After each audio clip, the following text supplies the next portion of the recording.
And when I go to the total body burden model that we're sort of looking at, what I tried to write in the part that I've written in the book is, folks, get off the idea that where did they get the worms and where did they get that, and just assume they have a high pathogen burden because they're ill, and treat accordingly, and don't waste the time perseverating on if it's Epstein-Barr or whatever. And the sad news is that maybe new for everyone listening, sort of, is that any parasite that exists anywhere in the world is now in America. Yeah. So because parasites live in people, and people travel. People actually, once in a while, somebody travels from Africa to North America. Once in a while. It's enough if one person ever traveled from Africa to America to deliver the parasites that were there to over here. And once they're here, they're very happy here. We do have subtropical climates here, like in Houston. If you go to Nigeria or Houston, if you would be with closed eyes, you couldn't tell the difference. You have all the climatic zones here that facilitate the growth of everything, and it's very well known. And if you actually treat kids, it's almost every kid produces worms when we deworm them. And so it's not like a rare thing, right? And it's not a thing to be ashamed of. It's just a thing with your Puritan past here. People don't like to talk about. I do. Right. I like to look at that and treat it. Isn't the only question whether or not you have worms based on whether or not you're immunocompromised? And 100% of the kids that you've found, even if it's just a brain injury, that's enough to create the cascade into immune compromise. So just move on. Just assume you have that. Now, right. The fourth lab work that's significant is, and that's the most difficult part, is the xenobiotics. How many environmental toxins has a child been exposed to? And that's an issue. Every day 7 new substances are approved by the EPA for release into the environment, for production and release into the environment without any testing for safety for humans. There's a retroactive policy. Once enough children die or get problems, then we look into what's causing it, and if you can't find what it is, which chemical it is, then we restrict its use. So that's unfortunate, and so there is now virtually tens of thousands of substances out there that can create neurological compromise and neurodevelopmental disorders. And the most important single strategy here is prevention. No spraying in the house, no using of chemicals.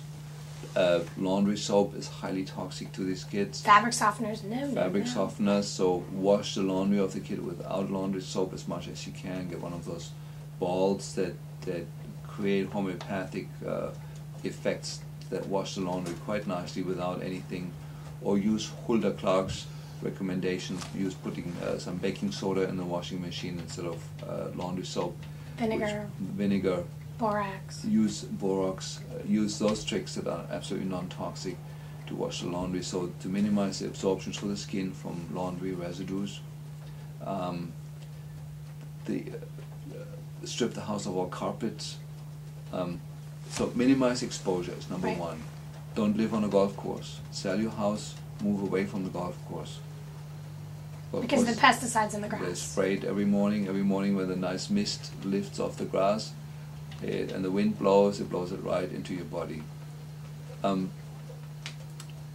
This would be a 3-day lecture. Right. So there is no really good single test out. There is now from Carbon-Based Corporation, there's 2 tests that I like to use.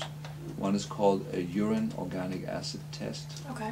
These toxins are excreted in the form of organic acids in the urine, and in a person that is able to excrete, you can see the changes in the urine. And it's a test that's affordable. It's about $200 or so. That gives you very good indicators that you have been exposed to a xenobiotic or a large group of them. Now there is a new saliva test that just came out a few weeks ago that I have not used yet. It looks for phthalates. These are the new car smell. It's one of the worst things as indoor car pollution, by the way. So do never keep your kids in the car unless you absolutely have to. Cars are lethal to children, especially new cars. So buy an old car, buy a 15-year-old Lexus, they're still great. Yeah. I could go along. Right. So there's the saliva test now. It's fairly inexpensive. It's around $50 or so. They test for a number of the toxic chemicals. There's a urine organic acid test. However, I do not use these tests. A study that was done under the guidance of Bill Moyer, she's a famous TV personality, where he took 10 of his buddies and they all had over $25,000 worth of blood work done to look for some of the more well-known chemicals, and like this was only for like I think 200, maybe 600. It cost $25,000, just to give you an idea why it's not practical. And they found that I think the least toxic one of them had over 50% of these toxins that they measured, and the most toxic one of them had all of them. These were 10 healthy people. So there's no question that we've poisoned our kids. Right. There's no question that the autistic child with the defective pumps has more of these toxins. And so... And they all come out about the same way, no matter which the xenobiotic is, right? And we find so anything that's chemical, clean up the clothing of anything that's chemical. Cotton now is one of the most toxic substances, the way it is prepared with hundreds of pesticides in it that are often still on the shirt. So if you buy clothes, first you have to wash them several times. The household cleaning agents, we went through that. So it's a huge issue, and in my opinion, a child cannot get well unless that issue is successfully negotiated. Just really quick on the cleaning issues, because I think sometimes people feel at a total loss. There's the one product we use for everything, hair, body, soap, except for the dishwasher because it's too much, is Miracle 2. I don't know if Miracle 2. It's this multi-level marketing kind of thing that I steered away from. But it just does everything, and I'm done worrying about soap, and it's totally non-toxic. 7th generation too. 7th generation has some petroleum products in it, but it's definitely more non-toxic.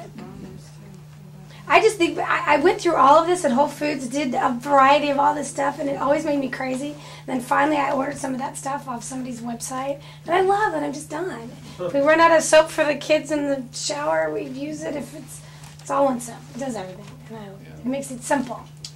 Doris Rapp, R-A-P-P, is sort of one of the leading physicians in the country.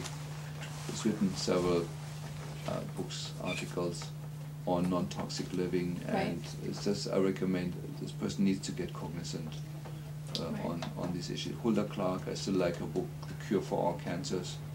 Hilda? Hulda. Hulda? H-U-L-D-A. Okay. Clark. The book is called The Cure for All Cancers.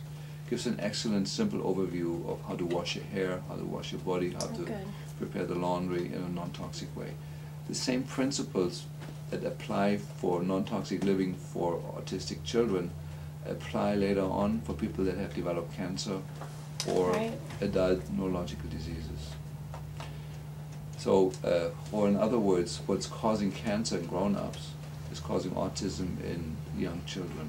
And doesn't where your weak link is and when you get to your maximum ability to handle it is what dictates what you're going to have, right? Like a little bit the genes and a little bit the cocktail of your surroundings, decide on what illness you get.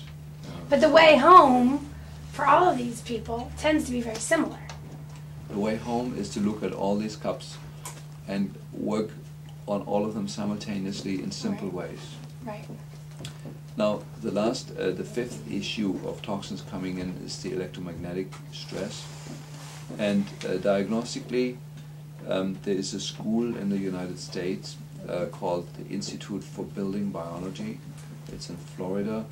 It teaches courses of how to measure the electrosmog level in your home and how it's affecting your body. The leader of the group is Robert Steller, S-T-E-L-L-E-R. And the website, really quickly, is BAU Biology. That's BAUBIOLOGIE.org or .com? .com. But it will be changed now to Building Biology, so it's now Americanized. Oh, there you go. The book that I mentioned before Prescriptions for a Healthy Home, has a section by John Banter, who is one of the leading American experts on the area in it, that gives people the most important information on this issue.